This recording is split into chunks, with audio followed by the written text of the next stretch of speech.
आधारित प्रश्न है। तो प्रश्न 11, बाईचुंग के पिताजी उसके दादाजी से 26 वर्ष छोटे हैं और उससे 29 वर्ष बड़े हैं। तो दादाजी से जो उसके पिताजी वो तो है 26 वर्ष छोटे और उस खुद से जो पिताजी है वो 29 वर्ष बड़े। अगर हमें मेन मुख्य है बाईचुंग, उसकी आयु को मान लेते हैं, माना ये बाईचुंग है, उसकी आयु बराबर x वर्ष। अब अपन इनके पिता की और उसके दादाजी की आयु को निकालते हैं। तो पिताजी की आयु है वो इसमें स्पष्ट दिया है कि उससे 29 वर्ष बड़े हैं। 29 वर्ष का मतलब ये जो वर्तमान में उसकी जो आयु है वो अक्ष है, तो अक्ष में 29 जोड़ देंगे तो ये हो जाएगी उनकी यानी बाईचुंग के पिताजी की आयु। बड़े होने पर जोड़ देते हैं और यदि कभी कभी कोई छोटे सवाल पूछते हैं उसका बालक कितना छोटा है तो उसमें आप घटा देंगे। तो उसके दादाजी की आयु को निकालते हैं।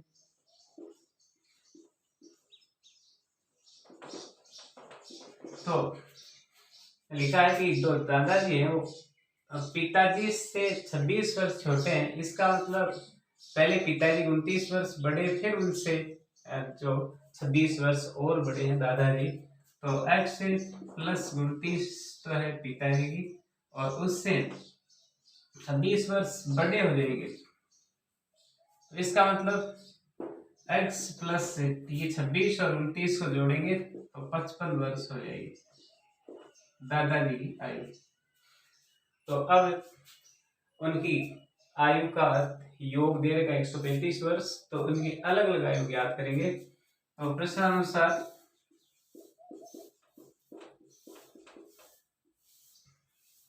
उनकी जो आयु है, आयु का योग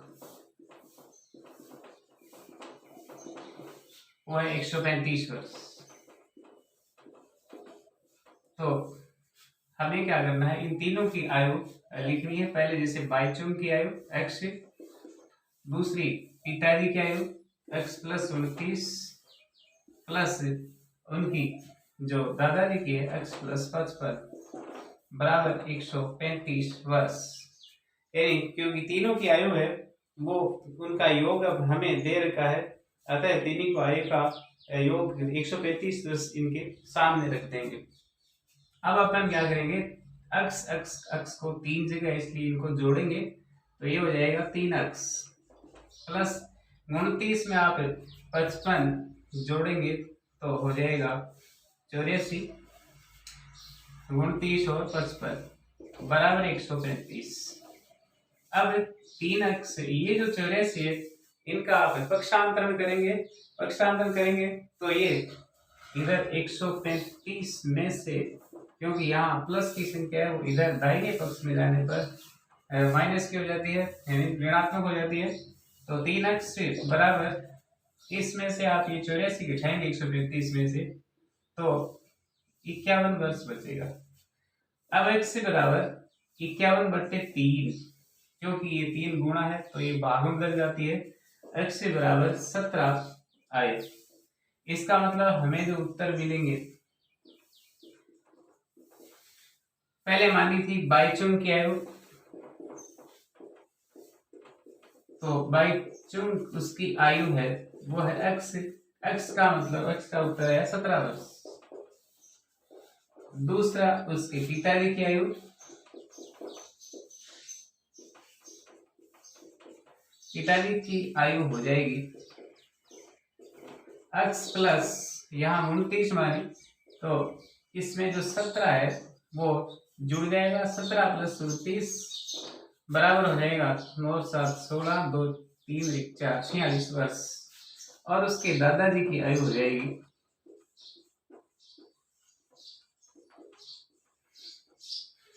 x प्लस 55, इसका मतलब 17 प्लस 55 बराबर 5 1 6 1 7 72 वर्ष।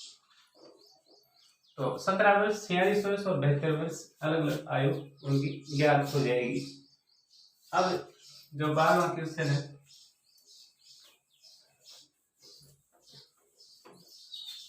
इसको समझेंगे।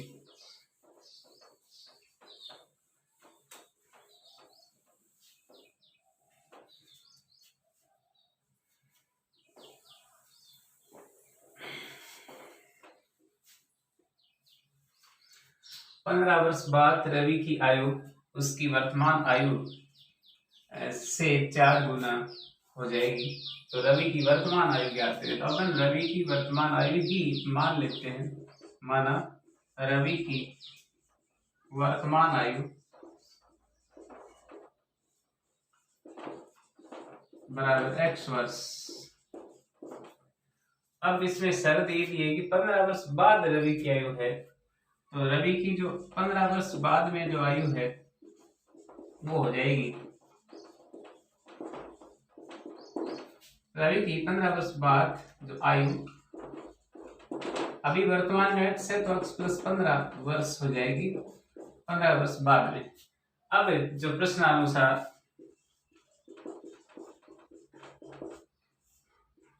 जिसने कहा कि 15 वर्ष जो बाद की आयु है उसकी वर्तमान आयु से 4 गुनी हो जाएगी। तो ये तो है x प्लस 15 वर्ष और वर्तमान है x वर्ष। अब इसमें लिखा कि वर्तमान आयु से 4 गुना, तो वर्तमान आयु का मतलब ये है वर्तमान आयु, इसका 4 गुना कर देंगे, 4 से इसको गुना कर देंगे तो वो हो जाएगी इसके बराबर, x प्लस 15 के बराबर। यानी 15 वर्ष बाद वाली आयु है वो इसकी 4 गुनी हो जाएगी, यानी x की, x मतलब है वर्तमान आयु, वर्तमान आयु की 4 गुनी हो जाएगी। तो अब अपन इसको ज्ञात कर सकते हैं। ये 15, इधर से x आप इस पक्ष में दाहिने पक्ष में ले जाएंगे तो 4x माइनस x हो जाएगा, यानी यहाँ से प्लस का है तो ये इधर दाहिने पक्ष में लाने से ऋणात्मक हो जाएगा माइनस का। 4x में से एक x को यहाँ एक x से इसको घटा लेंगे तो बचेगा 3x और इधर 15 और x बराबर 15/3, क्योंकि ये गुणा है तो इसके नीचे आएगा तो भागे में बदल जाएगा। तो यहाँ उत्तर आएगा 5 3 15 यानी x 5 बार 5 बराबर x से x बराबर 5, या इसको अपन लिख सकते हैं x बराबर 5। वो होगी रवि की वर्तमान आयु। उत्तर तो वर्तमान आयु से 4 गुना ये है जो 15 वर्ष बाद वाली आयु है वो होगी। तो इधर से इधर ले जाएंगे x को तो ये माइनस का हो जाएगा, यहाँ 3x होगा और ये क्योंकि 4 में से एक x घट गया 3x। अब 3 का भाग इसमें 15 में लगाएंगे तो 5 आ जाएगा। अगले क्वेश्चन को समझते हैं।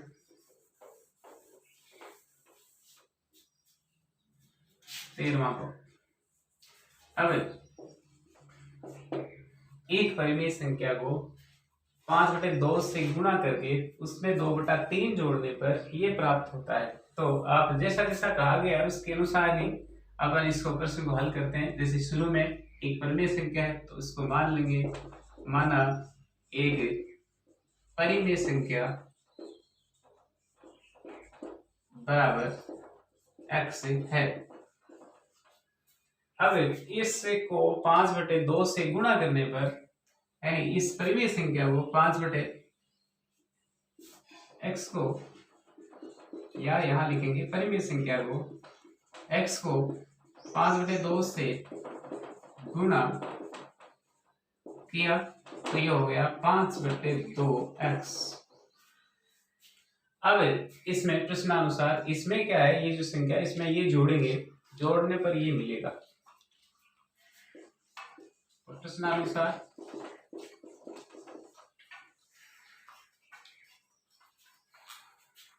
ये जो संख्या है इसमें 5/2x प्लस इसमें आप ये जोड़ेंगे 2/3 तो हमें मिलेगा ये माइनस का 7/12। 5/2 से गुणा करके, यानी जो आपने मानी उसको गुणा करके उसमें 2/3 को जोड़ना है, जोड़ना प्लस का चिन्ह लगा देंगे, बराबर ये हमें मिलेगा, प्राप्त होगा 7/12।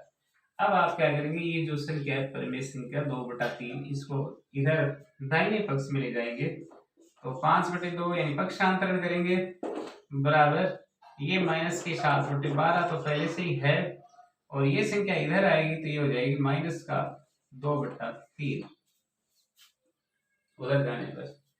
यहाँ रह गया 5x/2 बराबर इस वाली संख्या का यानी दाहिनी तरफ है इसका लघुत्तम लेते हैं तो 12 आता है।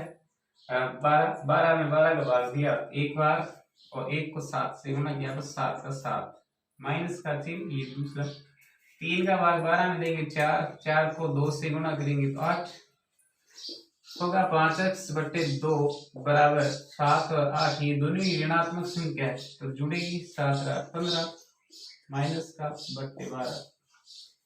अब अपन इसको कैंची गुणा या वज्र गुणा करेंगे। वज्र गुणा से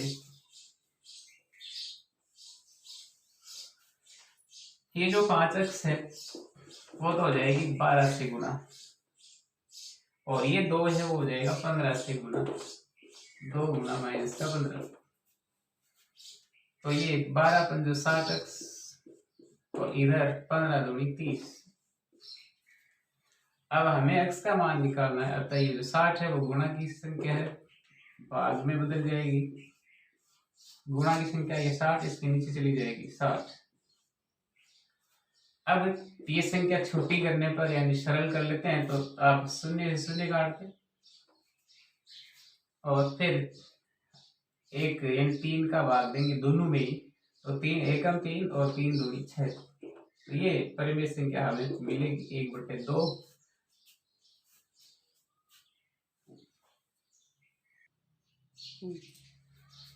तो आगे देखेंगे प्रश्न नंबर 14। लक्ष्मी एक बैंक में खजांची है तो उसके पास नकदी के रूप में 100 रुपए, 50 रुपए और 10 रुपए वाले नोट है। तो उनकी जो संख्याओं में क्रमशः 2, 3 और 5 का अनुपात है नोटों की संख्या में, और उनका कुल मूल्य है 4 लाख रुपया। तो उसके पास प्रत्येक प्रकार के कितने कितने नोट है।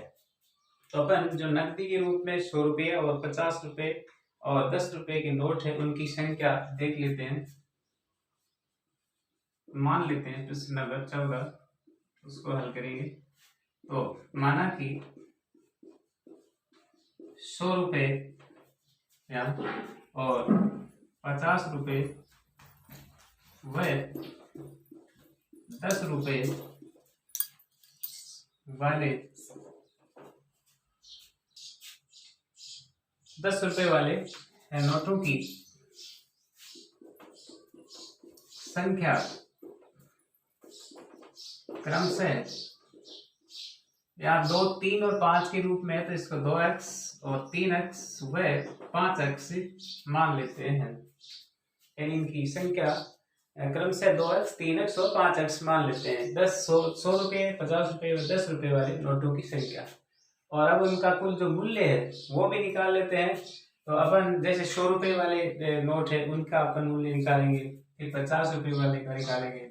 100 रुपये वाले जो नोट है उनका कुल मूल्य हो जाएगा, यानी ये तो है संख्या 2x और 100 रुपये है तो इसमें हो जाएगा 200x। 100 को 2 से गुणा कर दिया तो 200x से हो जाएगा 100 रुपये वाले नोटों का मूल्य। 50 रुपये वाले जो नोट है उनका कुल मूल्य हो जाएगा, 50 रुपये वालों की जो संख्या है वो है 3x और इसका मूल्य है 50 तो अपन गुणा कर देंगे तो ये हो जाएगा 150x। 50 को 3x से गुणा कर दिया। अब लगाते हैं 10 रुपये वाले नोट, उनका जो मूल्य है वो उनकी जो संख्या है वो तो है 5x और मूल्य है 10 रुपये के हिसाब से 50x रुपया। अब क्योंकि हमें प्रश्न में दिया है कि इनका जो नोटों का जो कुल मूल्य है वो 4 लाख है तो नोटों का कुल मूल्य हमें दे रखा है 4 लाख। अब इनमें जो ये जो हमें मूल्य निकाला है इसको अपन यहाँ अलग अलग रख देते हैं। 100 रुपये वाले का मूल्य है 200x प्लस ये जो 50 रुपए वाले का 150x और 10 रुपए जो वाले नोट है उनका मूल्य है 50x बराबर 4 लाख। अब ये सभी इनके पास x है, अतः इनको जोड़ देते हैं। 200 और 150 350 में 50 और जोड़ दिया तो 400 x हो गया बराबर 4 लाख। अब x बराबर ये 4 लाख है, इसमें इन 400 का क्योंकि ये गुणम है इसलिए भाग में बदल जाएगा, भाग लगेगा तो 2 शून्य तो इसमें कैंसिल हो जाएंगे। 4 का भाग इसमें दिया 4000 में तो 1000 बार आएगा। x बराबर हमें मिला 1000। तो अपन उत्तर निकाल लेते हैं। जैसे 100 रुपए आपको याद करना है कि उसके पास प्रत्येक प्रकार के कितने कितने नोट है, तो नोटों की जो संख्या अपन निकालेंगे तो इसका मतलब जो शुरू में ये 100 रुपए वाले जो नोट है वो है 2x, इसका मतलब 2 को इस 1000 से गुणा करेंगे तो हमें मिलेगा 2000। और जो ये 50 रुपए वाले हैं वो 3x, तो इसका मतलब 3 गुणा 1000 बराबर 3000 रुपया। और ये हैं 10 रुपए वाले हैं 5x, तो अपन 5 गुणा 1000 से कर देंगे गुणा तो ये हो जाएगा 5000। तो हमें ये नोटों की का मूल्य प्राप्त हो जाएगा। अब तो अगला 15वां क्वेश्चन को समझेंगे।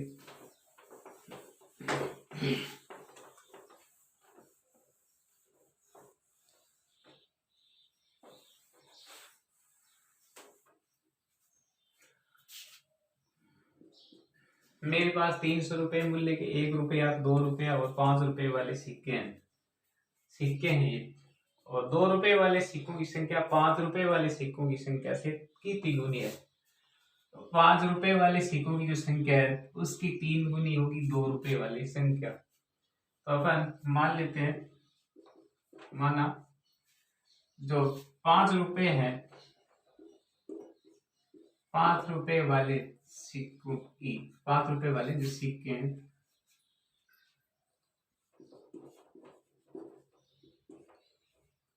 उनकी जो संख्या है वो x मान लें।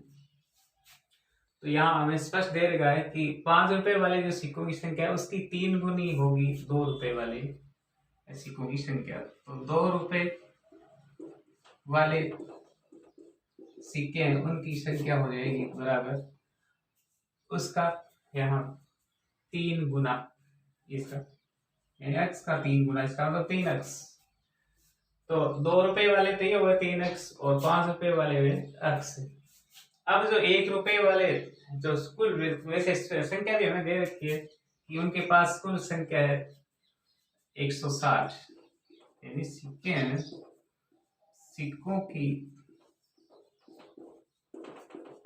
कुल संख्या हुई 160 सिक्के। तो 2 रुपए और 5 रुपए के तो हैं ये 3x और ये 1x। तो 1 रुपए वाले जो 1 रुपए हैं उनके जो सिक्के कितने बनेंगे। तो 1 रुपए वाले सिक्कों की जो संख्या होगी वो होगी 160 में से क्या है ये दोनों जुड़कर घट जाएगी, क्योंकि 5 रुपए और 2 रुपए वाले सिक्के हैं ये, इनके अपन 160 में से घटा देंगे तो 1 रुपए वाली संख्या आ जाएगी। तो 3x और प्लस 1x इनको अपन जोड़कर घटा देंगे तो हमें प्राप्त हो जाएगा 1 रुपए वाले सिक्कों की संख्या।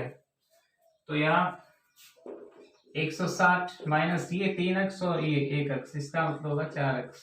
ये हुई 1 रुपए वाले सिक्कों की संख्या।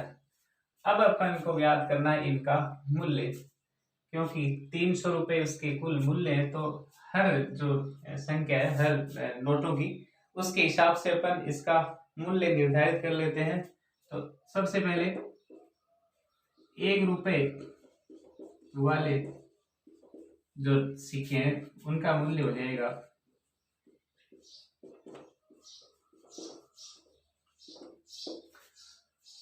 ये जो संख्या हुई 160 माइनस 4x, इसको गुणा कर देंगे 1 रुपये से, तो यही रहेगा 160 माइनस 4x।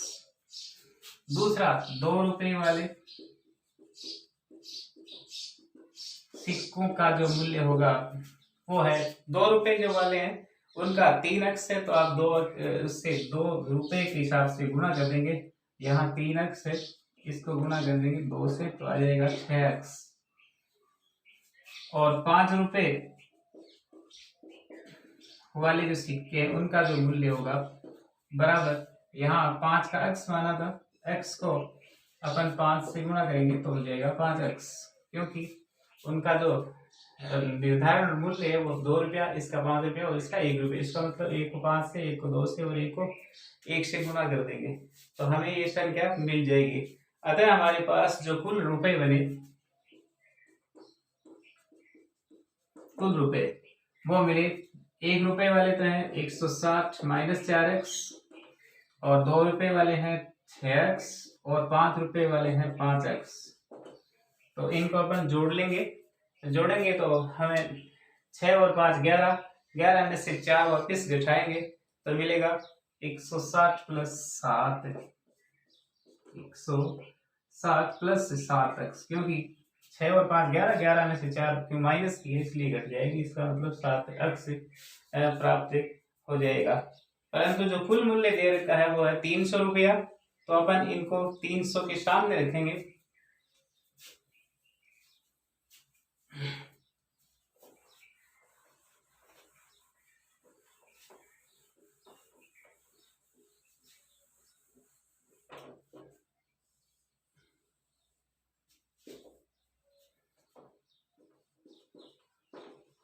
इनका जो कुल मूल्य है वो 300 रुपया है, तो हमारे पास जो मूल्य है वो 160 है। प्रश्नानुसार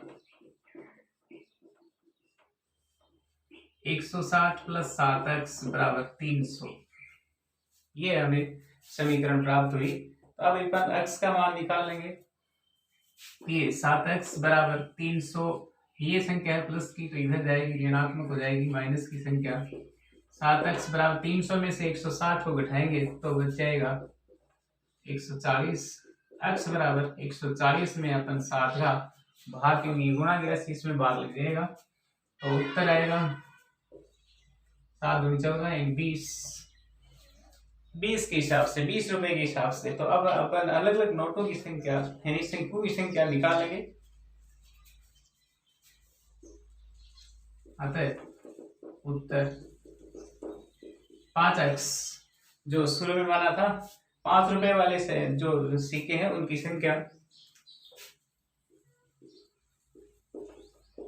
वाले सिक्कों की संख्या बराबर, तो x मानी थी यहाँ x, तो इसका मतलब 20 आएगी। और दूसरा 2 रुपए वाले जो सिक्के हैं वो हमने 3x माने थे, 2 रुपए वाले जो सिक्के हैं उनको अपन ने 3x माना, तो x का मान है वो 3 से गुणा हो जाएगा, इसका मतलब 3 गुणा 20 बराबर हो जाएगा 60। और नीचे 1 रुपए वाले जो है उनका होगा 160 माइनस 4x, तो 1 रुपए वाले सिक्कों की संख्या होगी 160 माइनस ये 4x, तो अपन x का मान रख देंगे 160 माइनस 4 गुणा 20, हमारे पास x का मान है 20, तो हमें उत्तर जो मिलेगा वो 160 माइनस 20 होगा 80, ये 80 इसमें से घटाएंगे तो 80 प्राप्त होगा।